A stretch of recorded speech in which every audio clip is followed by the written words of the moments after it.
તો આજે અમે આવી ગયા છે હરસિદ્ધ માતાનું મંદિરે, જે તમને આજે હરસિદ્ધ માતાના મંદિરના દર્શન કરાવવાના છે। તો મિત્રો આ પણ સાઈડમાં કોઈક માતાજીનું મંદિર છે ને આ પણ ડેમનો નજારો મસ્ત દેખાય છે અને સુંદર એ ઝાડ છે કરજીનું, તમે જોઈ શકો છો મિત્રો બધું। ચાલો મિત્રો હરસિદ્ધ માતાના મંદિરે દર્શન કરાવો।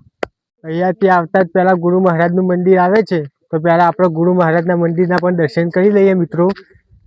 તો ચાલો મિત્રો પહેલા ગુરુ મહારાજના મંદિરે, તમે જોઈ શકો છો મિત્રો આ છે ગુરુ મહારાજનું મંદિર અને અંદર આવા પગરખાની મૂર્તિ છે મિત્રો। જય ગુરુ મહારાજ, જોઈ શકો છો મિત્રો।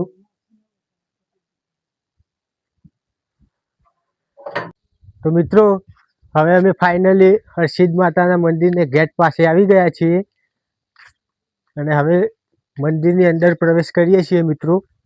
તમે જોઈ શકો છો મિત્રો, હવે આ મંદિરની અંદર પ્રવેશ કરીએ છીએ। સીડીઓ પણ છે મિત્રો અહીંયાથી ચડવાની, તમે જોઈ શકો છો। અને અહીંયા ગણેશ વાસ ગણપતિનું મંદિર પણ આવી ગયું છે મિત્રો। પહેલા આપણે એનો દર્શન કરી લઈએ।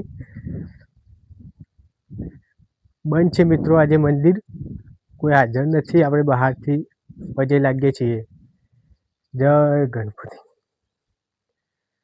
અને અહીંનું ડેમનું લોકેશન પણ બહુ સુંદર દેખાય છે મિત્રો, એ પણ તમે જોઈ શકો છો કેવું લોકેશન દેખાય છે અંદર ઉપરથી।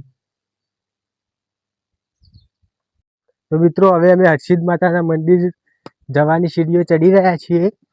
તો હવે હરસિદ્ધ માતાનું મંદિર આવી રહ્યું છે મિત્રો, જોઈ શકો છો મિત્રો તમે ઉપરનું લોકેશન। અહીંયા જોઈ શકો છો મિત્રો, ઉપર એક હવન કુંડી પણ છે, એ પણ જોઈ શકો છો મિત્રો તમે।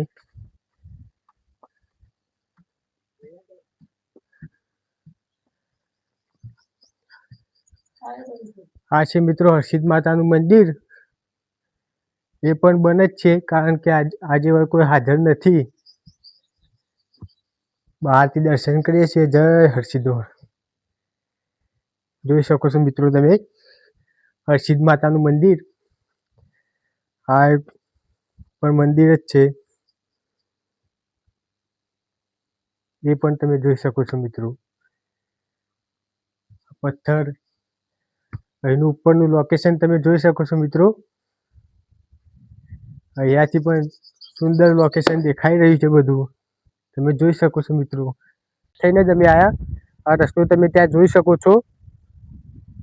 અને સુંદર અહીંયા હવા પણ આવે છે અને બહુ જ અહીંયા જૂના જૂના ઝાડ પણ દેખાય છે। આંબલીના એવા ઝાડ પણ છે અહીંયા, તમે જોઈ શકો છો મિત્રો। અહીંયા ઉનાળામાં બહુ જ પવન ઠંડો આવી રહ્યો છે ઉનાળાની અંદર, તો તમે જોઈ શકો છો મિત્રો। મિત્રો આજે અમે આટલે બ્લોગ પૂરો કરીએ છીએ હવે, અને આવા જ નવા બ્લોગ જોવા માટે અમારી channel subscribe, like, comment, share કરો।